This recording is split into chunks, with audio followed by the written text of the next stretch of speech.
জয় হিন্দ বন্ধুরা, welcome to back my Facebook page Pranab Debroy blogs and YouTube channel Pranab in Indian. আমি আপনাদের সঙ্গে একটা নতুন কন্টেন্ট নিয়ে আসলাম বন্ধুরা। যে কন্টেন্টের বিষয়বস্তুর নাম হলো সেগুন গাছ।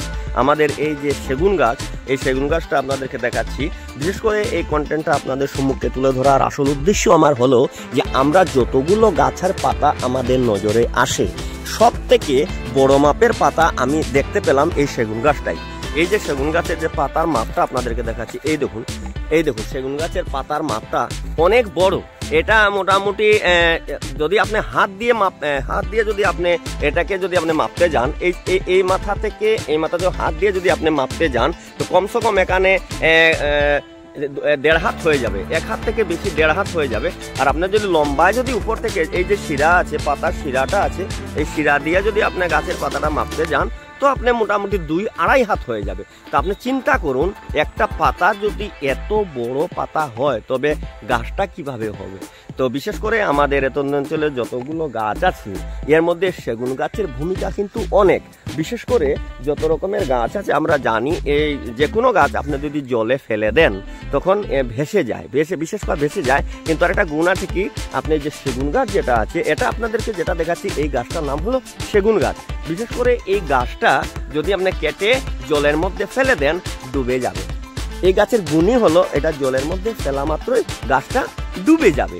আর বিশেষ করে এই গাছের উপরে আমাদের যে আসাম সরকারের গভর্নমেন্ট অফ আসাম, আমাদের আসাম সরকারের বন বিভাগের দায়িত্বে এই গাছগুলা খুব বেশি আছে।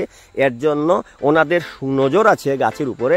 এর জন্য আপনার ফরেস্ট এরিয়ার ভিতরেই হুন বা যে কোনো জায়গায় হুন, এই রকমের সেগুন গাছ যদি আপনারা দেখেন বা যে কোনো জাতিয়ালা গাছের মধ্যে এরও অনেক প্রাধান্য আছে।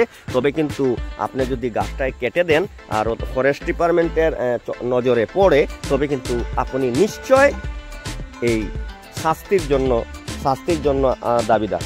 এর জন্য আর কি আমি আপনাদের দেখাচ্ছি যে এই যে গাছগুলা অনেক সুনাম আছে এই গাছগুলার। বিশেষ করে এই গাছগুলা দিয়ে যদি আমরা মনে করেন কিছু ফার্নিচার তৈরি করি, আমি একটা জিনিস লক্ষ্য করেছি যে আমরা এই যে সেগুন গাছ বেশিরভাগ যে আমাদের যে বাইরেন্টি আছে, আমাদের মোটামুটি বাইরেন্টি, অর্থাৎ আমাদের যে মিজোরাম, যে আমাদের যে ধলাই হয়ে ভাগা হয়ে যে আমরা প্রথম বাইরেন্টি যাই, এরপর আমরা মিজোরাম আইজলে উঠি গিয়ে, তখন দেখবেন বাইরেন্টি থেকে এরকমের সেগুন গাছের কাঠের তৈরি ফার্নিচার আমাদের এদত অঞ্চলে কিন্তু আসে।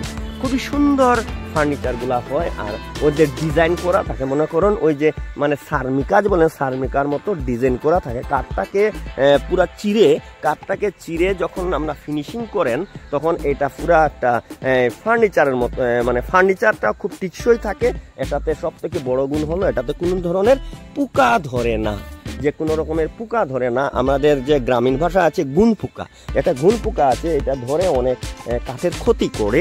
কিন্তু আমি যতটুকুনি জানি বন্ধুরা, এই যে দেখছেন আপনাদেরকে দেখাচ্ছি যে এই যে সেগুন বৃক্ষ, এই সেগুন বৃক্ষ কিন্তু সহজে পোকা ধরে না।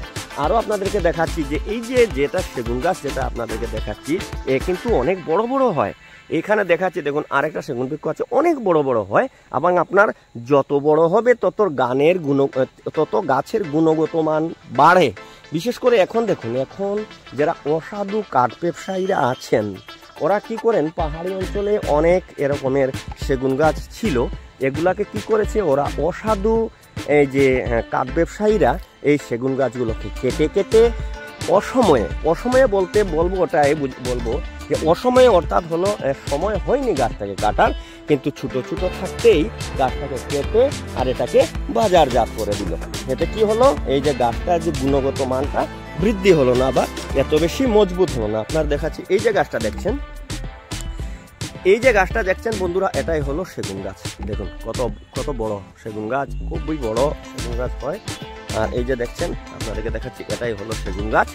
আপনারা অবশ্যই জানেন যে সেগুন গাছের কাঠ দিয়ে যদি ফার্নিচার তৈরি করা হয়, তবে এই ফার্নিচারটা অনেক টিকসই হয়, অনেক দিন যায়। আর বিশেষ করে আমরা যতটুকুনি জানি, এই সেগুন গাছের কাঠ যে চিরা হয়, চিরে এটাকে কিছুদিন চিরেও জলের মধ্যে রাখলেও খুব টিকসই হয়।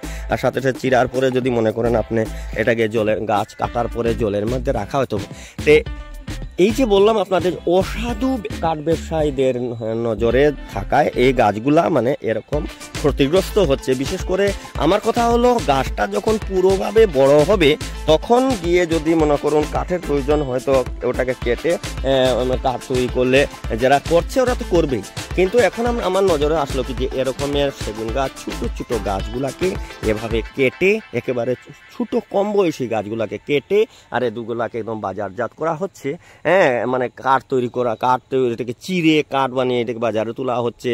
আর এই কাঠ দিয়ে যখন ফার্নিচার তৈরি করা হচ্ছে তখন ফার্নিচারগুলা ব্যান্ড হয়ে যায়, কারণ ওর সময় গাছটা পুরো পাকেনি, পুরো ম্যাচিউর্ড হয়নি গাছটা, কিন্তু ওর সময়ে গাছটাকে কেটে এরকম করা হয়। তো এর জন্য মানে যে ফরেস্টে যারা বন বিভাগের যারা আধিকারিকরা আছেন, অফিসাররা আছেন, ওদের দায়িত্বে ওরা দেখবেন এই গাছটা সম্বন্ধে, ওরা বিবেচনা করবেন যে এই যে কচি কচি গাছগুলা যারা অসাধু ব্যবসায়ীরা কাটছেন, এর জন্য আমার বন বিভাগের ঊর্ধ্বতম কর্তৃপক্ষ যারা আছেন ওরাই বিবেচনা করবেন। আমরা তো ফরেস্টের লোক নেই, বন বিভাগের লোক নই, তাই আমাদের বলাটাও সাজে না।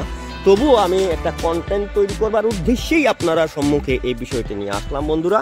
আমার অন্য কোনো উদ্দেশ্য না, তো আপনাদেরকে বিশেষ করে দেখানোর জন্য যে এই যে দেখছেন এটা হলো সেগুন বৃক্ষ।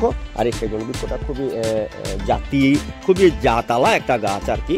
আর এই গাছটা আগে আমরা ছোটোবেলা যখন ছিলাম তখন অনেক বড় বড় এরকম সেগুন বৃক্ষ দেখা যেত, কিন্তু এখন খুবই কম, এখন সেরকমভাবে নজরে প্রায় আসছেই না। এরকমভাবে গাছ খুব কম, মানে যেমন অভাব হয়ে গেছে আর কি।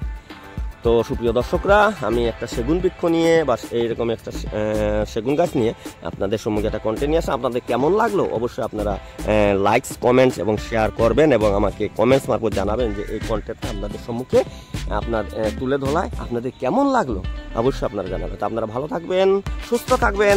নমস্কার, জয় হিন্দ।